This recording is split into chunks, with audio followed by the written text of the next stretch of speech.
आप बालू की सोच रहे हैं, हम तो वहां से सोना निकालने की बात कर रहे हैं। फर्क इतना ही है कि कोई आपको गरीबी दिखाता है, राजीव प्रताप रूडी इन गरीबों को अमीरी का सपना दिखा करके उसे सच बनाता है। लोग कहते हैं पटना के लोगों से छपरा के लोगों का कंपटीशन रहता है। आज पटना के लोगों से हम साफ कहना चाहेंगे कि छपरा बहुत आगे है, सोनपुर बहुत आगे है। पटना से 10 किलोमीटर की दूरी पर दक्षिण एशिया का सबसे बड़ा हवाई अड्डा, जो कलकत्ता से बड़ा होगा, जो रांची से बड़ा होगा, जो बंबई से बड़ा होगा, उसकी योजना तैयार करके रख दी है। सारण जिला भारत का पहला जिला है जिसके गांव-गांव में पाइपलाइन से गैस पहुंचाया जा रहा है। राजीव प्रताप रूडी रहे ना रहे, विजय सिन्हा रहे ना रहे, डॉक्टर संजय जायसवाल नहीं रहे, कोई भी नहीं रहेगा, लेकिन आने वाली पीढ़ी के लिए 800 करोड़ रुपए का 400 केवीए का ग्रिड मूड़ा में गरखा में स्वीकृत हो गया है, जो सिर्फ पटना को ही बिजली नहीं देगा, कलकत्ता तक बिजली जाने का काम यहां से किया जाएगा। आज के इस कार्यक्रम में हम सब यहां उपस्थित हुए हैं और मेरा यहां आप लोगों के बीच में बहुत कुछ संबोधन करना मैं नहीं समझ सकता हूं क्या है, लेकिन एक बात की तो खुशी है कि बिहार में हम लोगों की सरकार बन गई और माननीय प्रधानमंत्री जी का हमेशा बिहार की तरफ ध्यान केंद्रित रहता है, जैसा डॉक्टर संजय जायसवाल ने बताया है। लेकिन कोई अगर जानना चाहे कि बिहार को किस तरह से देश के प्रधानमंत्री सजा रहे हैं, तो उसका अगर जीता जागता नमूना है तो सारण संसदीय क्षेत्र अपने आप में नमूना है। अब आप पूछेंगे कैसे? कुछ लोगों ने कहा कि भाई हमारा रोजगार चला जाएगा, हमको लाभ नहीं मिलेगा, हमारे किसान गरीब हो जाएंगे। तो राजीव प्रताप रूडी अपने क्षेत्र में कोई ऐसी योजना नहीं लाता है जिससे उसका किसान गरीब हो जाए। हम करोड़पति बनाने का रास्ता ढूंढते हैं, गरीबपति बनाने का रास्ता नहीं ढूंढते।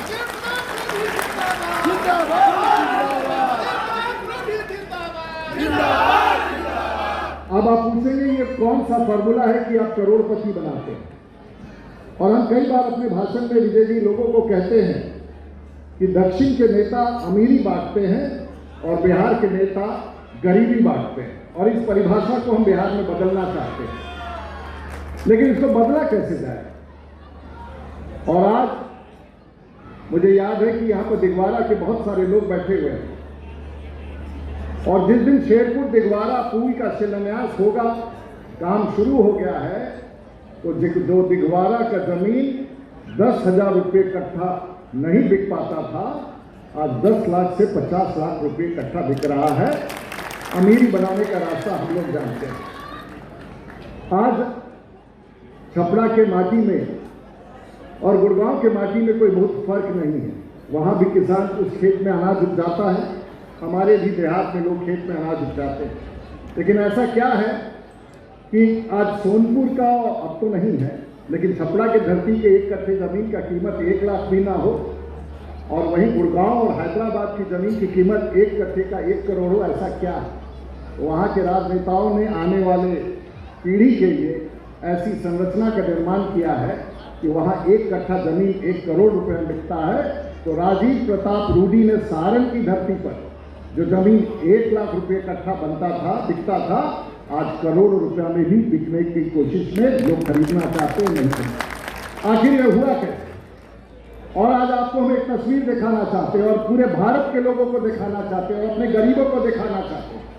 और आज ये संभव कैसा हुआ, मैं आपको छोटा सा, आप सब लोगों को अनुमान, आज मैं विजय कुमार जी जो इंग्लैंड वाटर बेस के अध्यक्ष हैं, उनसे मेरे बात, और जहां पूंजी लगाया जाता है, बैंक से आप पूंजी लगाते हैं, दुकान लगाते हैं, दुकान में मशीन लगाते हैं, उसमें उत्पादकता करते हैं, उसको बेचते हैं, फिर आमदनी होता है और आपका कद ऊंचा होता है आपके परिवार का। तो राजीव प्रताप रूडी भी छपरा की धरती पर यही कहता है। मैं कोई व्यक्तिगत रूप से किसी को ठेकेदारी दिला करके या किसी तरह से मदद करके नहीं कर पाता हूं, लेकिन सारण की धरती पर आज की तारीख में 32,000 करोड़ रुपया का काम चल रहा है। आप पूछेंगे कैसे संभव है? तो जरा लगा दीजिए उस स्लाइड को जो मैंने भेजा है। सारण की धरती पर आज के तारीख में 32,000 करोड़ रुपया का काम चल रहा है, और ये सच्चाई है। अगर आपके बगल में यहां से 4 किलोमीटर दूर गंगा पर नया जेपी सेतु का निर्माण हो रहा है, मैं वहां से शुरू करना चाहता हूं। गंगा नदी पर शेरपुर दिगवारा पुल 4100 करोड़ रुपया, गंगा नदी पर जेपी सेतु के ऊपर पुल 1800 करोड़ रुपया, या नीचे रखो, नीचे ले आओ। आज आपके सारण में चाहे वो बाईपास हो, चाहे वो पुल का निर्माण हो, चाहे वो सड़क का निर्माण हो, आप कहीं भी नजर उठा करके देखिए। आज अगर दिगवारा से बाकरपुर के लिए पुल का निर्माण जो 6 लेन का बनना शुरू हुआ है, वहीं बाकरपुर से लेके दरिहारा तक रोड का निर्माण का टेंडर हो चुका है। और जो वर्षों से लोग कहते थे कि दरिहारा के सामने हाजीपुर जाने के लिए, वैशाली जाने का पुल हो, उसका भी निर्माण शुरू हो रहा है। और गोपालगंज जाने के लिए 80 किलोमीटर सुपर एक्सप्रेसवे का निर्माण की स्वीकृति हो गई है, जिसमें 3000 करोड़ रुपया खर्च है।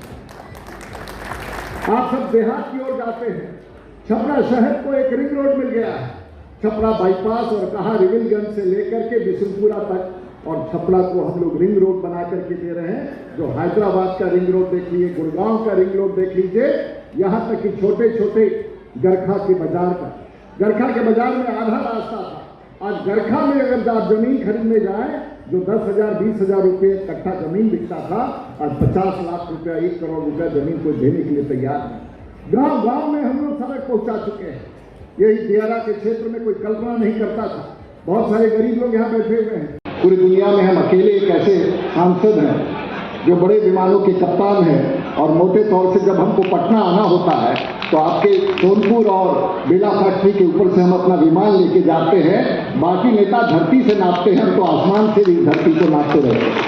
और आज इनका विमान विलंब हुआ, और मैं पिछले 6 साल से मैं इस प्रस्ताव को लेकर दर दर भटक रहा हूं। आप मुंबई का हवाई अड्डा देखते हैं, आप दिल्ली का हवाई अड्डा देखते हैं, आप चेन्नई का हवाई अड्डा देखते हैं, आप बेंगलोर का हवाई अड्डा देखते हैं, जहां हमारे बच्चे यहां से उड़ करके जाते हुए पढ़ते हैं। और पिछले 5 साल से मैं एक प्रस्ताव लेकर के अपने मित्रों के बीच में बैठा, और धरती का और भारत का दक्षिण एशिया का सबसे बड़ा हवाई अड्डा निर्माण करने का योजना सोनपुर और सारण की धरती पर तैयार करके हमने रखा हुआ है, जहां आने वाले मंत्रियों को और आने वाले लोगों को फॉग के कारण, कोहरा के कारण रुकना ना पड़े। आज क्योंकि पटना में विजिबिलिटी नहीं था, जो उनको 9 बजे उतरना था वो पटना 12 बजे उतरे, और इसी के कारण आपका यहाँ का कार्यक्रम विलंब से हुआ। और मैं जिस दिन कहना चाहता हूं वो पक्का पकाया तैयार है। पटना से 10 किलोमीटर की दूरी पर दक्षिण एशिया का सबसे बड़ा हवाई अड्डा, जो कलकत्ता से बड़ा होगा, जो रांची से बड़ा होगा, जो बंबई से बड़ा होगा, उसकी योजना तैयार करके रख दी है। और जिस दिन उसकी योजना तैयार होकर के पड़ी हुई है, मैं माननीय उप मुख्यमंत्री जी से कहना चाहूंगा कि अगले 100 साल की बात अगर बिहार में विकास का हमें करना है, तो ऐसी बड़ी योजनाओं को, क्योंकि भगवान ने जमीन बनाना बंद कर दिया। अब भगवान जमीन बनाना बंद कर चुके हैं, और अभी हम लोगों ने, सोनपुर के लोगों ने बड़े हवाई अड्डा के लिए, एरो सिटी के लिए, स्टेडियम के लिए जमीन बचा के रखा है। आपसे विनती है कि बिहार का सबसे बड़ा स्टेडियम, सबसे बड़ा हवाई अड्डा यहां से 2 किलोमीटर की दूरी पर आने में, पटना से यहां जब 4 लेन और 6 लेन पुल का निर्माण हो जाएगा, मुश्किल से पटना से 20 से 25 मिनट लगेगा। और जो लोग बालू ढोते हैं वो हवाई जहाज का कारोबार कर पाएंगे। मेरी तो ये कल्पना है कि वैसे गरीबी से उनको बाहर निकाला। हम तो आगे की सोच रहे हैं, आप बालू की सोच रहे हैं, हम तो वहां से सोना निकालने की बात कर रहे हैं। फर्क इतना ही है कि कोई आपको गरीबी दिखाता है, राजीव प्रताप रूडी इन गरीबों को अमीरी का सपना दिखा करके उसे सच बनाता है। फर्क इतना, आप जिस आधार पर जीना चाहते हैं, मैं उस आधार पर नहीं जीना चाहता। आपकी बेबसी को मैंने देखा है, आपकी गरीबी को हमने देखा है, आपके थाने और पुलिस और कचहरी के मार को देखा है, आपके ट्रकों को जब्ती को देखा है। अगर हमें उसे बदलना है तो आपके पास अमीरी लाना होगा, और आने वाले पीढ़ी के लिए अमीरी का रास्ता मात्र भारतीय जनता पार्टी के नेताओं के पास है, डॉक्टर संजय जायसवाल के पास है, राजीव प्रताप रूडी के पास है, देश के प्रधानमंत्री के पास है। मैं अधिक नहीं कहना चाहूँ। सोनावाल साहब आप आए, पिछले 8 साल से आपका दस्तखत किया हुआ आपका हस्ताक्षर है, और मैं आपका आभार व्यक्त करना चाहूंगा। आप लोगों तो कहेंगे कि भाई पता चला है कि रेवा घाट का पुल तोड़ा जा रहा है। भाई पुल तो ठीक है, आप तोड़ क्यों रहे हैं? पुल तो रेवा घाट का ठीक है 722 पर, पुल इसलिए तोड़ा जा रहा है कि पिछले 7 साल से हमारा ये सपना था कि सोनपुर के घाट से बड़े जहाज से हम रक्सौल पहुंच जाए, ये मेरा सपना है।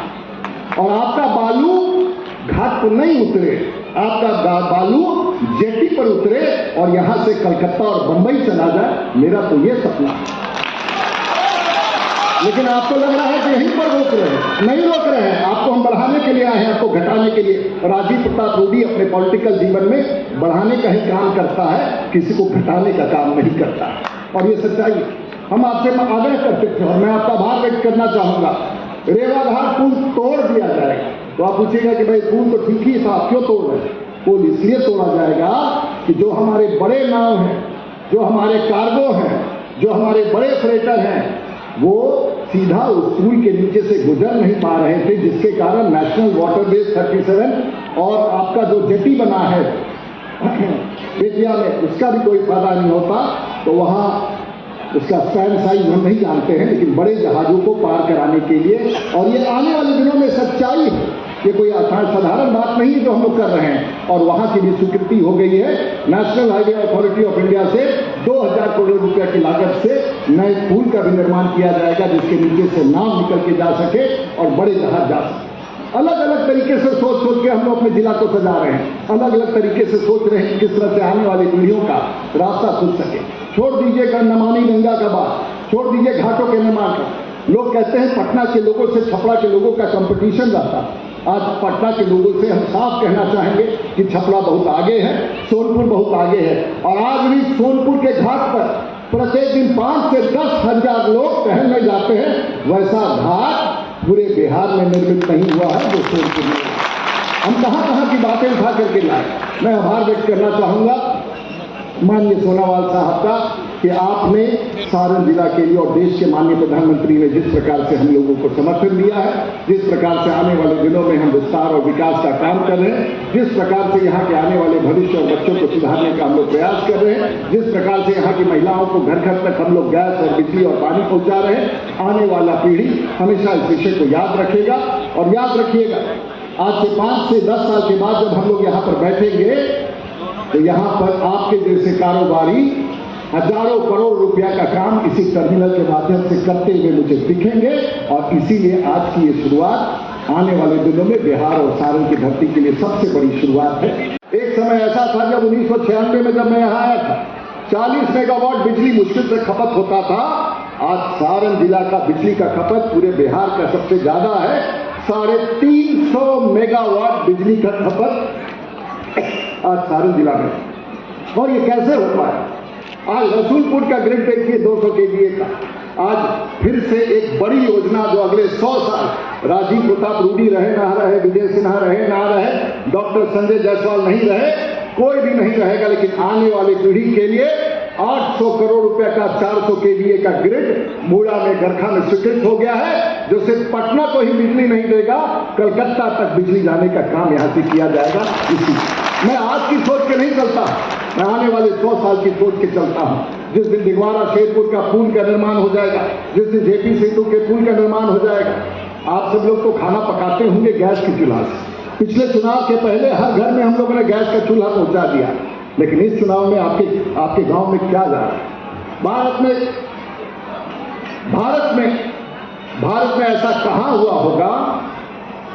लोग शहर में गैस पाइपलाइन से गैस लेते हैं, लेकिन सारण जिला भारत का पहला जिला है जिसके गांव-गांव में पाइपलाइन से गैस पहुंचाया जा रहा है। और उसका काम तो शुरू हो गया, सोनपुर के कई गांवों में पहुंच गया है, गरखा के बाजार में पहुंच गया है, परसा के बाजार में पहुंच गया है। पूरे भारत में ऐसा कहीं नहीं हो रहा होगा।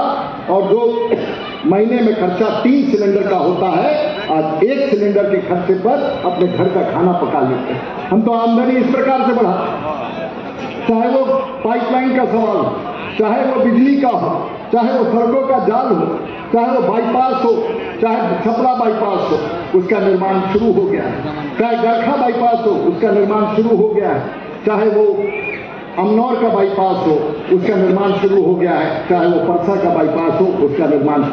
मैं अगर सूची पढ़ना शुरू करूंगा तो सैकड़ों की संख्या में ऐसी योजनाएं हैं जिसकी लागत 32,000 करोड़ रुपया तक है। लेकिन आज ये योजना क्या है जो सर्बानंद सोनोवाल साहब आए हैं। कल किसी ने पूछा हफ्ते में 3 दिन पहले इससे लाभ क्या है।